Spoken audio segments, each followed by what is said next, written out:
Welcome to The Source, where we combine the headlines with in-depth conversations with the newsmakers themselves. Today on the program, a decade of waiting. Kasi sa totoo lang, namimiss ko na aking ina. Isa lang naman yung hinihingi namin. 10 taon na namin tiniis. Hustisya! Now finally, a glimmer of hope. Dapat magkaroon ng tamang desisyon doon. Timbangin dapat ng korte yung nararamdaman ng bawat isa na nawalan ng mahal sa buhay. The decision on the 2009 bloody Maguindanao massacre all set this week. It's really hard for me to regain. 10 years, bata pa ako, walang muwang. Tapos lumaki ako. Tapos wala pa rin. The victims' families hoping for conviction of the perpetrators and that the rule of law prevails. Maguindanao Representative Esmael, Toto Mangudadatu and Attorney Nena Santos join us live.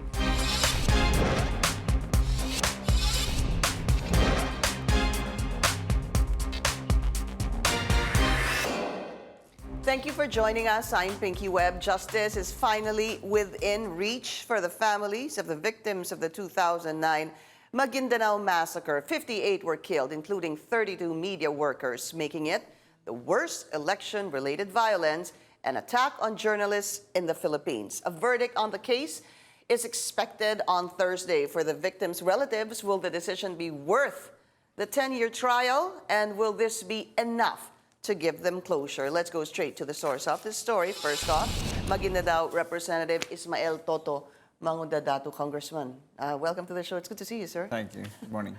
Kamusta ho kayo? Okay naman. How do you feel 10 years after the massacre and two days before the verdict is set to come out? 10 years of waiting is quite long, ano? But of course, nirespeto rin natin yung proseso because of the bulk of evidences that we presented and of course the defense, ano? Plus the witnesses that we had and the witnesses that they had also. All in all, it's 350 witnesses. And you can just imagine, Pinky, the process, the delay that their lawyers, na ginawa, palit-palit after isang lawyer, nung na-feel niya, si Sig Fortun, Si Raymond, Attorney Raymond Fortun and Siegfried Fortun. Yeah, the first one was Siegfried Fortun, it took 5 years for him to stay during the trial of the Maguindanao massacre, So siguro napunaan niya, na-feel niya na medyo mahina. Then here comes another lawyer, in the name of Dean Villanueva. Then after Dean Villanueva, Salpanelo. After Salpanelo, another lawyer. Ganun yung mga delay-delay na nangyari. Then kukuha sila ng kung sino-sino mga witnesses na pinapasinungaling, sasabihin he is or they are employees of this agency. Then later on, nafa-found out that they are lying talaga. Kasi tinitingnan yung ID, hindi naman original, walang authentic, hindi authentic yung ID. And tatanong kami dun sa DILG, tatanong kami itong ahensya na to, hindi sila bona fide member of that agency or bona fide employee. Yun ang mga pangyayari. Just a spot of the 10 years na pinagdaanan po in this trial. Pinky. Yeah. But of course, may mga witnesses din kaming pinapatay. Hindi na rin namin makita kung saan na marinig na lang namin at sinap-chap nilagay sa sako. So, maano mo na lang, maisip mo na lang na talagang takot talaga sila. I want to get into the case a little later on, Congressman. Pero yung para sa akin po, yung inyong pakiramdam 2 days before the verdict, ano ho ang inyong nararamdaman, anong inyong naiisip? It's a mix, emotions and sometimes hindi mo maiwasan din mag-isip na maraming mga pangyayari nakita natin noon, nakampante yung naghahabol ng hustisya, but all of a sudden, nag-negatibo pala siya. Pero sana sa akin, Pasko ngayon. Pamasko na lang din yun sa amin. Natotoo naman yung hinihingi namin. Hindi basta-basta yung mga witnesses namin pinresenta. Hindi namin pinulot lang kung saan-saan along the road. But Itong si Sukarno Badal na isa sa mga witnesses namin, isa sa mga eyewitnesses namin. This is the vice The mayor. former Vice Mayor Sukarno Badal. He even elaborated yung doon sa pagpaplano pa lang, noong July, no, may pandag siege, yung kinasuhan ako ng multiple murder, kinasuhan ako ng multiple frustrated murder, may damage to properties. Itong damage to properties na to, panununog, arson, heinous crime din yun, pero hindi ko rin ginawa. Ang ano kasi nila noon, powerful sila. Yung mga investigator sa kanila, CIDG sa kanila. That time, ang CIDG head noon was Makalan, Colonel Makalan. And he can easily twist the report, just telling the subordinates, this is it. Dito yung gagawin nyo para makasuhan siya. So, pera yun. So, yun yung nangyari noon hanggang dumating sa punto. Marami pang series na nangyari sa akin sa buhay, Pinky. Yung mapasukin ka sa bahay, na wala ka doon. Pinasok pa yung bahay ko noon sa Davao. Pinasok nila Unsay. Pero nakaalis na ako noon. Papunta akong SM, Ecoland. Sabi nga doon sa kasambahay namin, yung katiwala namin, saan si Toto? Kaibigan kami. Kaya pinapasok nung kasambahay. After getting in, hinalughog yung yung kwarto. So doon nabigla yung matanda. Sabi, ano pa yung ginagawa niyo dyan? Hindi, hinahanap namin si Toto. Wala dito. So doon na kinuweliuhan yung kasambahay. Nandiyan pa matanda. Sabihin mo kung saan. Sabi niya, kakaalis na nasa SM. So sinundan ako. Nagpunta doon? Oo. Tumawag itong kasambahay. Sir, ingat ka. May dito. Pumasok sa bahay. More than 10 sila. Naka-police car ng 3.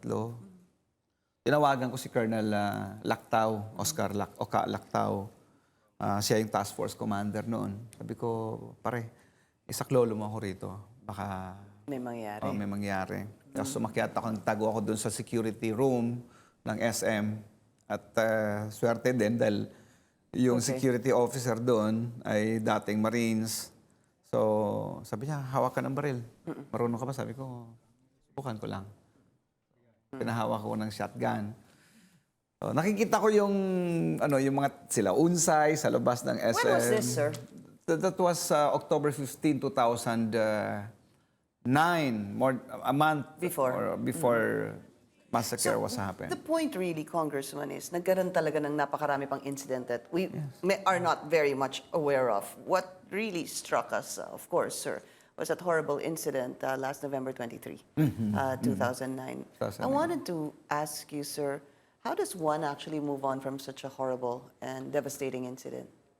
Faith lang. Nilakasan ko lang, Pinky. Then, bukod doon sa, aside from my sisters, my brothers, and other people that are really close to me, God.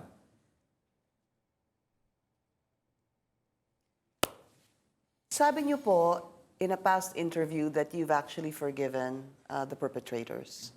When you forgive, but you forgive thinking that justice will be served, sir?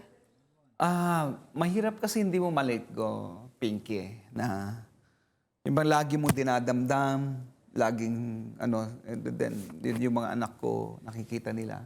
Sabi, pa, bakit di mo yan? So, sige, okay.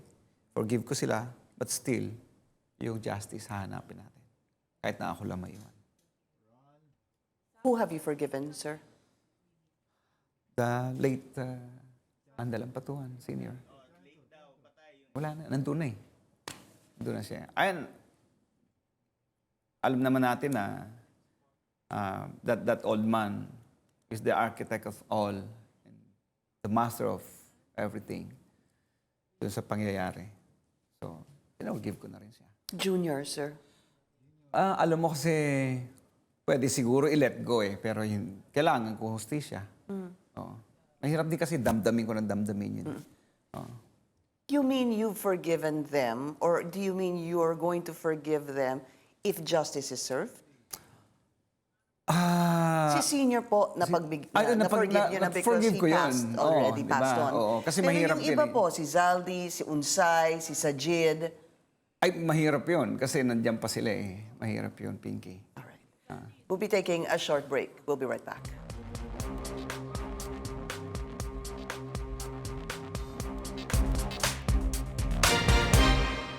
You're watching The Source on CNN Philippines. Our guest today, Congressman Toto Mangudadatu, and joining us now is the lawyer of the Maguindanao Massacre victims, attorney Nena Santos. Attorney, it's also good to see you again. Welcome to the show. Let's do a brief background on how this case proceeded. There were 197 accused, but how many stood trial? There were 110 who stood trial, but along the way, they died, and 2 were removed from the case. They filed a demurrer to evidence, so there's no evidence against them. And the others were considered as state witnesses, so they were removed from the case. And Sukarno Badal was not included in the case. So basically, we have only 101 left for the promulgation of judgment. So 101 are standing trial, and a verdict will be read on the 101 on Thursday. That's correct. What is the strongest testimony you have? From whom and what was the testimony? Well, in the planning stage and in the execution stage, we have Sukarno Badal.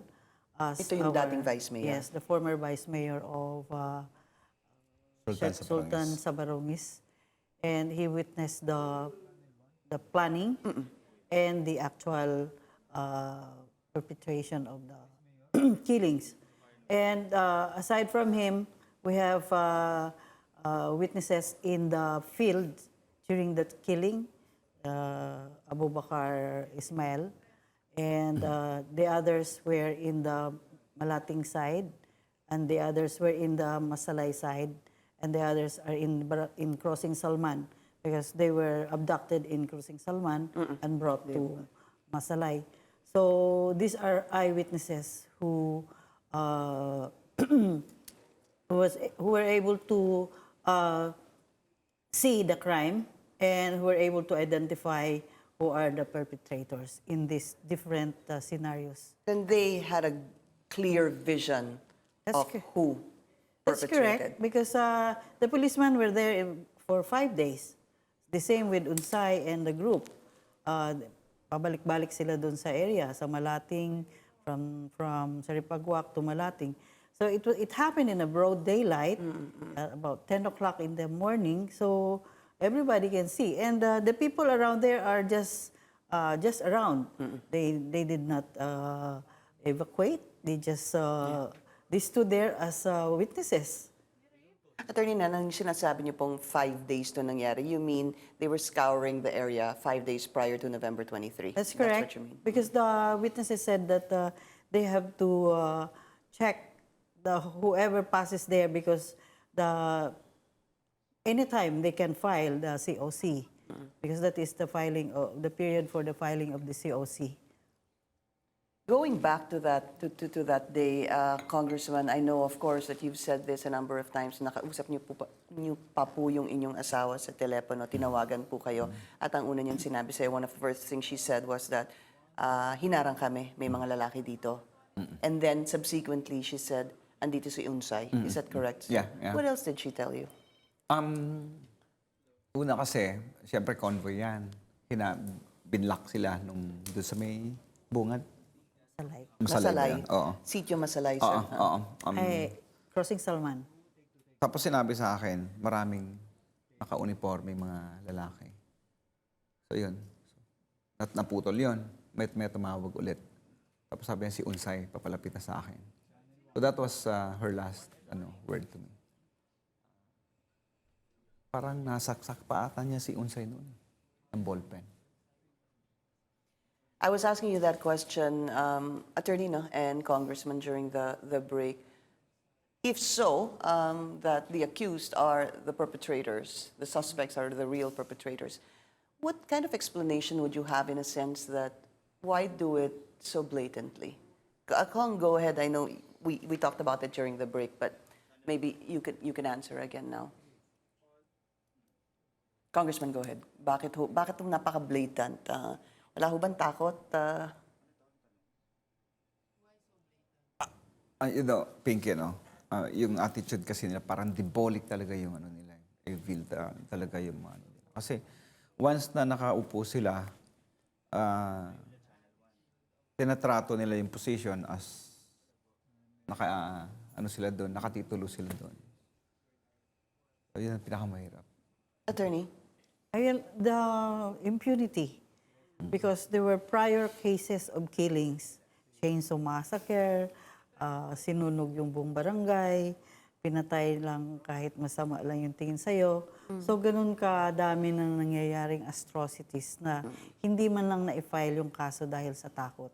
Takot dahil makapangyarihan sila, hawak nila lahat sa probinsya, hawak din nila lahat yung PNP, yung AFP, at dahil sa hawak din nila yung ARMM, dahil governor si Saldi doon, tapos sa probinsya, sa Maguindanao, si Andal Sr. naman yung governor.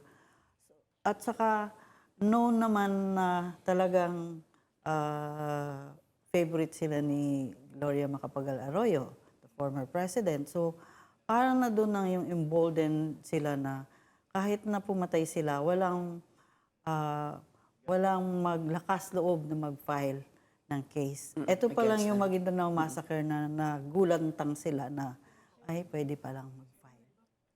Yung 101 po that are standing trial, I wanted to find out, Attorney, is the crime of one going to be the crime of all? Ibig sabihin ho ba kapag yung primary suspect, sampahan ng, a verdict is, let's say, 58 counts of murder, ganun din ho ba yung magiging least participation ng suspects? Opo, kasi ang pinail ng prosecution ay in conspiracy. So the act of one is the act of all.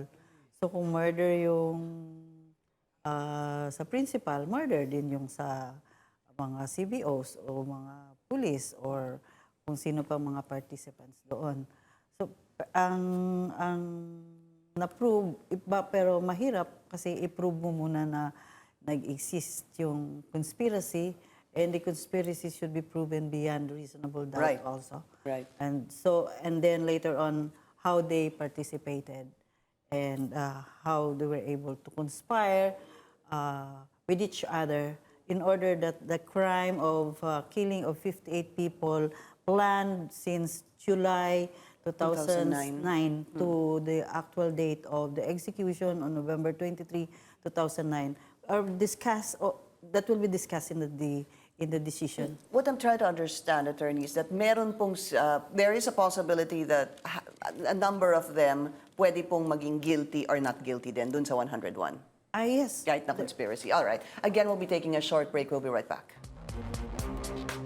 You're watching The Source on CNN Philippines. Our guest today, Congressman Toto Mangudadatu and Attorney Nena Santos. Just to go back after 10 years, ilan who perished during the trial? Ilan who namatay on the side of the suspects and the witnesses? Well, we have Andal Ampatuan Sr. Then I think there were 4 CBOs and policemen. So there 4 also. So no, 3. So there will be 8. So on the side of the suspects. Sa witnesses po, ilan ang who perished? Sa alam namin 3. From the witnesses. Congressman, what is an acceptable verdict? We will respect the decision of the court. Whatever result comes out on the 19th of December.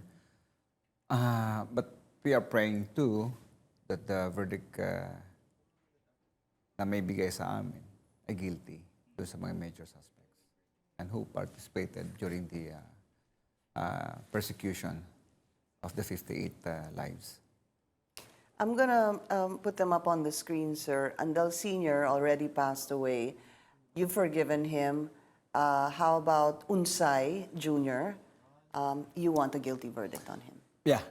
How about Zaldi, sir? Of course. Who is out on bail right now? Sajid. Sorry, Sajid. who is in hospital arrest rather. And then Sajid, who is out on bail also. Sila yung pinaka-major suspects para sa inyo, sir? Yes, may brother pa yan na si Anwar Ampatuan. And the sons, I think There are two sons inside the jail, you know. Datulo and Datulo Ipi. and Datu Ipi. Okay. That's Sons the, of whom? the cousins. Anwar. I see. Na nandun din sa kulungan. Nandyan din si Ahmad Ampatuan. They are brother-in-law. At the same time, first cousin. Ilan ho dun sa suspects are you hoping na mahatulan ng guilty? Marami yan sila, including the OIC PD before, Major Dikay, Colonel Kamaong, and some other police officers. But of course, hindi natin matyak kung sino naman doon sa ibang police officers ang hindi masyado Did you want death for them, sir? I know we don't have death penalty, but was that what, if you had it your way, would you have wanted the death penalty? Pagbayaran nila lahat. Death penalty, kung meron, but I think hindi papasa ngayon eh. Pero kailangan, kasi sumobra na yung ginagawa nila sa Maguindanao. Hindi lang ito eh. Hindi lang ito Maguindanao massacre. There were series of killings happened before the 29th of November. May Itaw massacre, may Chainsaw massacre, may mga pagpatay pa sa mga ustads namin, yung mga priest, kumbaga para ganun. Tapos, may mga supporters ng mga kalaban nila before, yung si Zakaria Candaw na naging kalaban ni Andal, ay pinatay rin yung pamangkin. May mga ispaglala na naging kalaban ni Andal Senior, yung vice mayor niya, pinatay rin. Then, nung nasa gasoline station kami ni Zaldi, kasi friend kami before, binaril niya yung anak ni Paglala, dalawa, nandun ako. Sa harap mo, sir? Oo, sa gasoline station. Board member ako that time. Then he was assemblyman of the armed region. Okay. Sabi ko, bakit mo binaril? Kalaban namin. All right. So we have a special coverage on this on December 19 that starts at 8 in the morning. From my understanding, yung mga suspects who are at Camp Bagong Diwan, Taguig, it's a lockdown already, no, Attorney Nena, beginning tomorrow. Wednesday until Thursday. And there will be live coverage on this, and stay tuned to CNN Philippines for our live coverage on the Maguindanao massacre. Attorney, good luck po sa inyo. Thank you. Congressman, also to you, sir. Again, it was good to see you both. We'll see you soon. Maraming salamat. Thank you to Congressman Toto Mangudadatu and Attorney Nena Santos. Thank you for joining us here on The Source. I'm Pinky Webb. You're watching CNN Philippines.